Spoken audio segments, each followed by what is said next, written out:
Bai, hasi egongo gara gaurko liburu aurkezpenarekin, lehenik eta behin, mila esker gaur hona etortzeagatik. Badakite hondartzarako eguna dagoela, baina tira, hemen ere ez gaude gaizki, hemen fresko, liburu atera berri batekin eta ez nola nahiko liburu bat. Egia esan, gaur aurkezten dugun nobedadea, argitaletxean apostu sendo bat da, ez bakarrik liburuagatik beragatik, hau da autoreagatik, baita itzultzaileagatik ere, gero kontatuko ditugu itzulpenaren gora berak eta xetasunak eta batez ere nahiak itzultzaile gisa berak aipatuko ditu, bere esperientzia espero dut ez oso traumatikoa zein izan den. Baina tira, apostu bezala, argitaletxearen apostu bezala oso pozik gaude emaitzarekin eta gaur aurkezten dugun liburuarekin. Batetik hori ez, autorea importantea delako, guretzat aukerak eta importante bat izan da, beti dago zalantza, hau da, euskarara zer ekarri, egia esan, ekar daiteke ia dena, gaur egunean oraindik ere, oso, ipatu bezala oso ia eremu birjina da oraindik ere, euskarara ekar daiteken literaturarena, eta beraz zalantza izaten da, zer ekarri, zer aportazio egin euskarari, literatura unibertsala deitzen den horretatik, zer ekarri gurera, eta ia esan, azken aldian, jende asko ari da langintza horretan, itzulpen gintzan, emaitza oso honekin ere, eta guk, alberdania bezala, betidanik izan dugunez konpromiso hori, literatura onarekin, eta literatura universal ona euskaratzeko konpromiso hori, gaurko liburua da, ibilbide horretan beste ale bat, beste pauso bat esan dezagun. Beraz, autorea Leila Slimani da, literatura frantsesak edo, esan dezagun, frantsesez idatzitako literaturak, ze bera berez, jaiotzez, Marokoarra da, eman duen idazle eta segurazki obrarik esangurenetako bat, azken aldikoa behintzat. Literatura frantsesa beti dugu oso gertu eta aldi berean oso urrun, hau da gertu dugu, baina ez ezagun haundi bat da, eta beraz frantsesez idazten duten idazleen artetik gurera baten bat ekartzea beti da berri ona.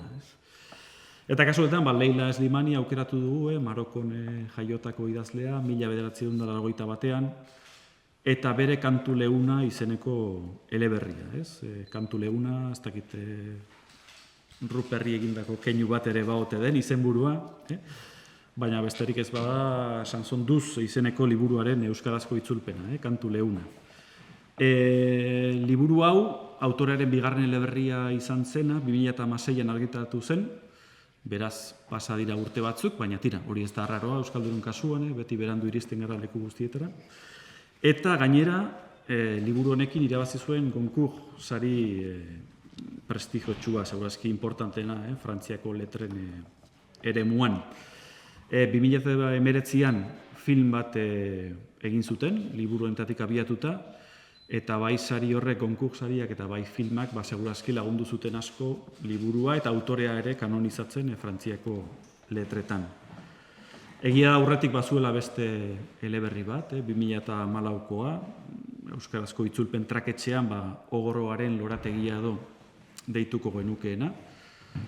Eta esan bezala, eleberri honen ondoren eta eleberri honen difusioaren eta sonaren ondoren, 2020an hasi zuen trilogia bat. 3 liburuko trilogia bat, noski, trilogia bada 3 liburukoa da. Baina tira, gai berarien inguruko 3 liburu argitaratzen hasi zen. Le Pays des Autres, oda besteen herrialdea, halako saga familiar, esan dezagun, erraldoi bat, Frantziapeko Marokon kokatzen dena, eta pixka bat, autoktono eta kolono eta zibil eta militar eta oroar jende exiliatuaren bizimodua edo kontatzen duen, hau da, inor bere herrialdean sentituko ez balitz bezala, Eta trilogia hori bukatu zuen 3. liburukiarekin, iaz, 2025an. Autorari ibilbidearekin bukatzeko esan, hori 2021an niri bereziki asko gustatu zitzaidan liburu bat argitaratu zuela, Loreen Lurrina gauean izenekoa, kontakizun autobiografiko bat, eta pixka batean idazlearen ofizioari buruzkoa dena, eta gian horregatik bereziki maite izan nuen. Honekin esan nahi duguna da, gaztea izan arren, autore gaztea da, pixka batean gure belaunaldikidea da, harinkidea da, ibilbide literario sendo eta ezaguna eta erreneko mendua lortu duena honezkero, Liburuaz, zer esan liburuaz? Ez dakit nik eta beste adituei jasota noski, thriller psikologiko bezala definituko nuke, hau da, eleberri gordin bat da, tentsioz betea, eta batez ere hori indar narratibo handia daukana, hau da, irakurlea lehen horri aldetik, bertatik, harrapatzen duena, eta ez duena askatzen bukaera arte, Hau da, itxuraz, egunerokoa eta oso arrunta den egoera batetik abiatzen da, labur esatearren haur batzuen zaintza, haurtzain baten partetik, baina kontakizuna poliki-poliki nolabaiteko giro itogarri eta kezkagarri batean sartzen da, eraikitzen du halako giro itogarri hori, Eta erakusten du nolabait normaltasun, itxurazko normaltasunen azpian, zenolako pitzadurak dauden eta uzten dituen agerian liburuak, Beraz, izan daiteke eguneroko bizitza, nola bihur daitekeen pixkanaka benetako izuaren eszenatoki, Historia gehiegi esplikatu nahi gabe, baina hori, da familia baten eta haurtzain baten arteko harremana, ardatz nagusia hori du, eta pixka batean harreman horretan sortzen diren mendekotasunak edo mendekotasun emozionalak, personalak, horiek aztertzen dira. Orduan, thriller bat dela esan daiteke, baina thriller psikologiko bat dela ere gehitu genezake. Eta azken buruan, pixka batean guraso figuraren eta gurasotasunaren eta haur zaintzaren edo haur hazkuntzaren bueltan ari da etengabe. Gai horiek jorratzen ditu nagusiki. Eta ezin egona sortzeaz gain, pixka bat hori ere sortzen du, nik uste gogoeta sakonak ere planteatzen dituela eta pizten dituela irakurleagan. Beraz, laburtzeko hori eleberri hipnotiko bat, eta deserosoa, aldi berean, baina oso ongi eraikia eta hori tentsio narratibo handikoa, estilo zorrotz batekin eta personaien sakontasun psikologiko hori nik uste bikain islatzen duena. Eta beraz, generoan, segurazki alerik nabarmengarrienetako bat izango da kantu leuna. Azkenik, eta itzultzaileari berari hitza pasa aurretik itzulpenari buruzko pare bat kontu. Berak kontatuko du gehiago nahiak oraintxe bertan, baina nik esan nahi nuen, hori aspaldidanik ezagutzen dugula elkar, aspaldidanik ezagutzen du nahia, bere lana, bere itzulpenak ezagutzen ditut, banekien itzultzaile bikaina zela, baina gian hori ezagutzen genuen beste genero batzuetan, haur eta gazte literaturan, edo ez fikziozko lanetan. Eta nik uste dut, liburu hau agian, ez dakit nola esan, baina agian erronka bezala, falta zen erronka bat izan dela, hau da, helduentzako literaturako liburu bati ekitea, Diot, zalantzak ere izan direlako prozesuan, hasieratik berean, onartu erronka bezala, baina nik uste dut, hori, nahiaren itzultzaile figurari gehitzeko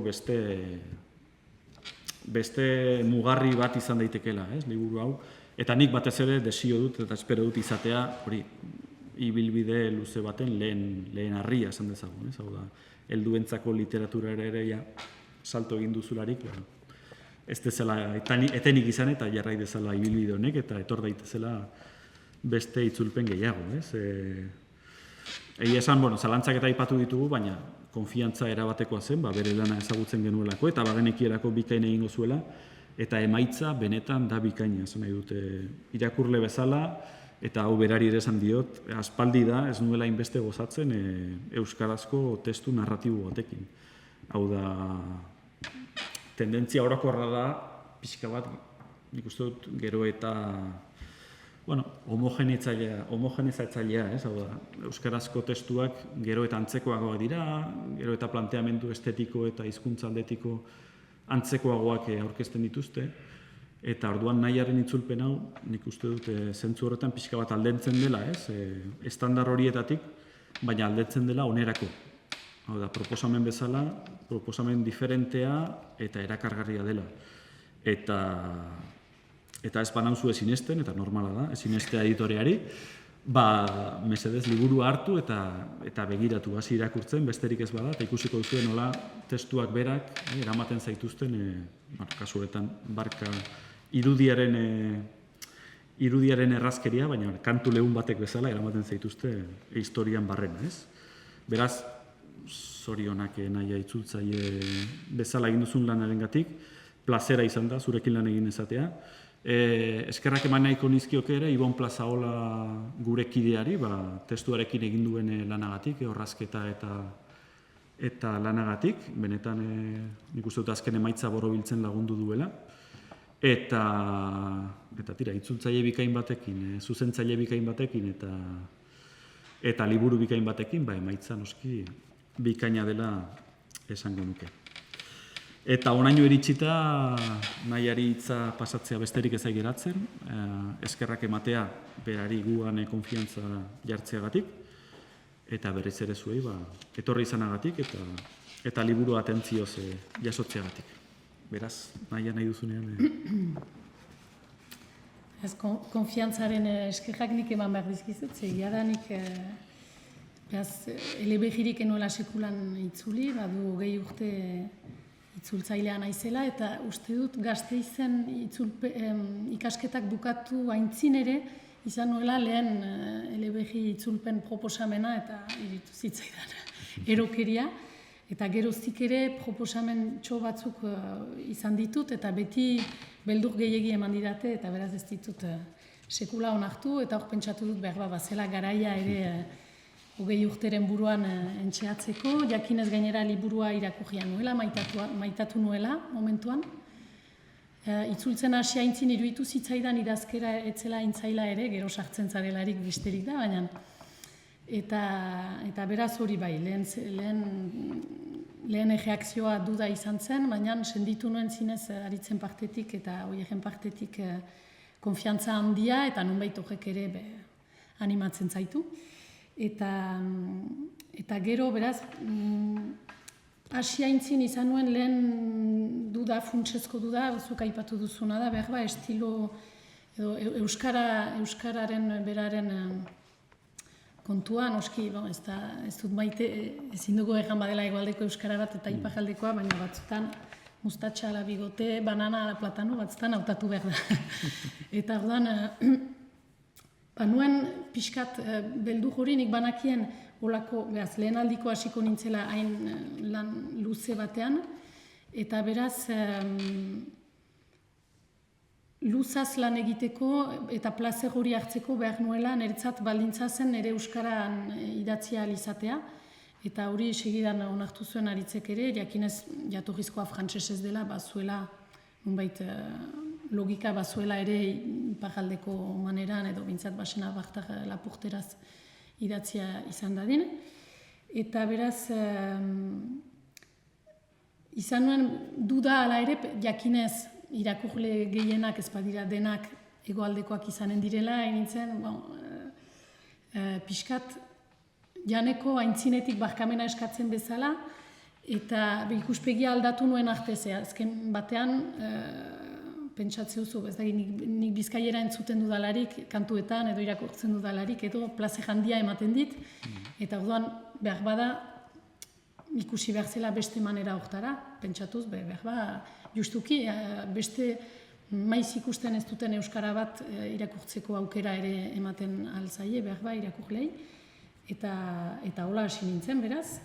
Gero burua uste frango izan dituen, noski, hori edozein pentsatzen dut, edozein itzulpenekin izaten den bezala, eta literaturarekin behar baino gehiago, izen burutik beretik hasi nintzen, dudan. Eta gero prozesua beraz beluzea izan zen, baina egiazki atsegina, esaldi batzuei, ez dakit zenbat itzuli eman dizkiedan, eta emango nizkieke oinon beste 10 bat itzuli, baina azkenean atsematen duzularik manera hon bat, edo funtzionatzeko manera hon bat, horrek ematen duen plazera, azkenean zailtasunaren einekoa da, zenbat eta zailago, orduan eta plazera handiagoa izan, biziko gauza hainitzetan bezala. Eta beraz, lana neketsua izan da, baina plazera handia hartu dut, eta zinez pozik naiz orain emaitzarekin. Prozesuan ala ere jo dut aditu batzuen gana edo, eskertu behar ditut Beñat Oiarzabal lehenik, hausartu bai naiz, duen biziarekin horren pare bat lapurtzera Beñati, etxera joan nintzaion, eta orduan duda batzukarekin aipatu nituen zuzenean, eta hainiz lagundu ninduen bai duda bakotxa argitzen, bai justuki espiritu, nunbait ikuspegi orokorrean ere, hori iparraldeko euskarari lekua emateak zuen garrantziaz eta abar. Gero Ibon Plaza Olaren zuzenketak ere hainitz lagundu ninduen. Igorri zituen zuzenketekin, hastapenean zuzendu nituen berak egindako horiek guztiak begiratu nituen banaka-banaka, eta azkenean argi behi horrekin gogoa izan nuen behiz, normalki agendan etzen hola pentsatua, baina behiz hartzeko dena, eta orduan eskatu nien aritz eta hori epea pixkat luzatzeko, eta behiz pasatu nuen dena, eta egan behar dut azken irakurraldi horretan gauza frango aldatu nituela, eta askoz kontenago naizela azken bertsi horrekin, beraz horretan ere Ibon Plaza Olak badu eragina izan du.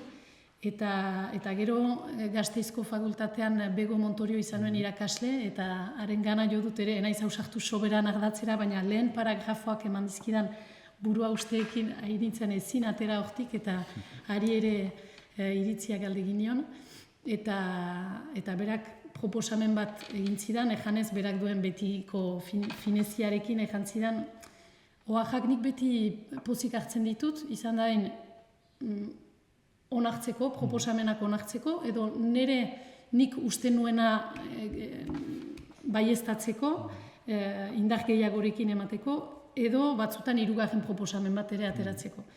Eta beraz, ala izan da, zinez baliagarria izan zait bere iritzia, eta hoien figura horiek eman didaten indajarekin pixkat, sendoago senditu naiz ere azken bertsi hori aurkezteko. Eta hoja, zer gehiago, hori, uste dut besterik ez dela. Hori izan da, mil esker, zinez, mil esker, ze gara gogoa eman didala, azken finean, erronka handi bat gibelatzen duzularik, zenbat eta gehiago gibelatu orduan, eta zailagoa da azkenean jauzia egitea, eta orduan azkenean egin dut jauzia, eta bai gogoa eman dit zure galderari erantzuteko, bai gogoa eman dit beste batzuk itzultzeko, eta beraz mil esker lehen aukera hori emanik. Espero dut hori irakurleak gogotik hartuko dutela. Segur baietz, segi esan liburua emaitza oso ona da, eta nik uste dut plazer hartuko duela liburura gerturatzen den edonork. Ez dakit galderarik baute duzuen nahiari egiteko, probestu hemen daukagula itzultzailea.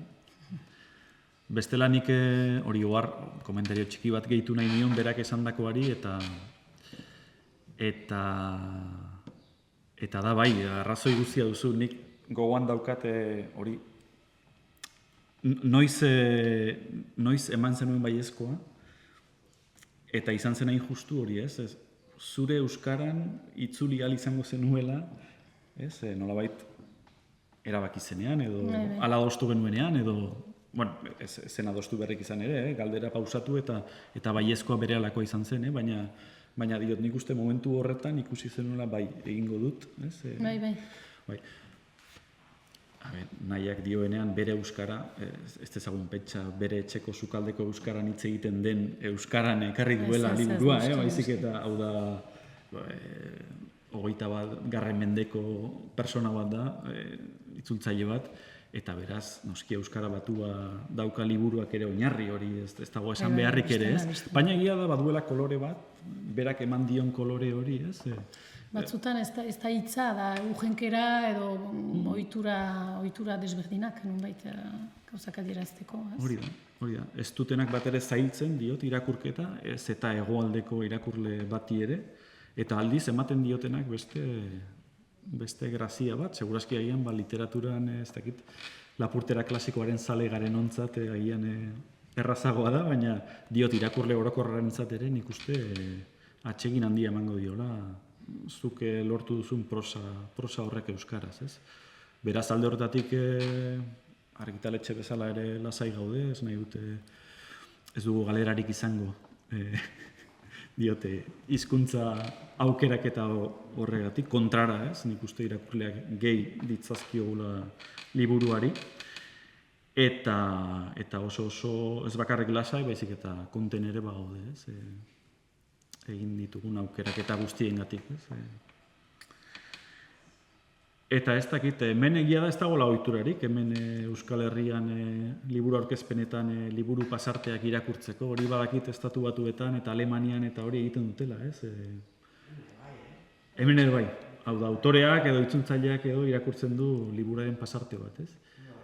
Nik konpromiso batean jarri nahi gabe, baina nahiko balu, nahiak ez dakit, adibidez, hainbesteko lana eman dion lehen paragrafo hori irakurri nahiko balu. Hau da, nik ere irakur nezake, baina uste dut nik txikituko nukeela testua eta zuk aldiz orain konpromiso batean sartu zaitu. Bereziki zaila izan zen, hirugarren esaldia uste dut, frantsesa, ez dakit merezi duen jatea frantsesezkoa, baina bazen gutxi gora bera, on l'a allongé et on a fait glisser, on l'a allongé et on a fait glisser la fermeture éclair au-dessus du corps inarticulé qui flottait au milieu des jouets. Olako zer izan, jadanik esaldi luzea da, eta le corps désarticulé horrek eman dizkit burua uste gehien, zenta bada gorputz desantolatua edo, baina etzitzaidan iruditzen olako indarra zuela euskaraz, eta frantsesez hainitz erabiltzen da le pantin désarticulé da pixkat gorputzaren logikatik kanpo daudela atalak edo hori. Nahi nuen irudi hori, pixkat, urjuntzen ari naiz barkatu, baina tituluarekin bezala, tituluan chansonduz aurkantua da, baina frantsesez irakurtze duzularik chansonduz etortzen zaizu kantua segidan gogora, eta nahi nuen hori ere euskaraz izan zedin, eta hortako bai Juperri egin diote referentzia, eta kantu goxoa ordez, kantu leuna hautatu. Eta hor berdin nahi nuen musika ez, baina irudia agertzea irakurleari. Eta orduan, beste autu bat egin nuen gorpu desantolatua etzena. Ze irakurtzen dut lehen paragrafoa edo. Ninia hilda. Segundo batzuk aski izan dira. Medikoak segurtatu du ez zuela sufritu. Zoho gris batean etzan dute, eta kremailera itxi dute jostailuen artean atalak dilindan zegoen gorpuaren gainetik. Neskatxa aldiz, oraino bizi zen sokorriak iristean. Basapiztia bezala borrokatu zen. Gudu markak atzeman zizkioten, azal puskak, azkazal gurien azpian. Ospitalera eraman zuen ambulantzian, ezin egonez eta konbultsioz dardarka egin zuen bidea. Aire bila ari zela zirudien, begiak ziloetatik ateratzeko kinkan.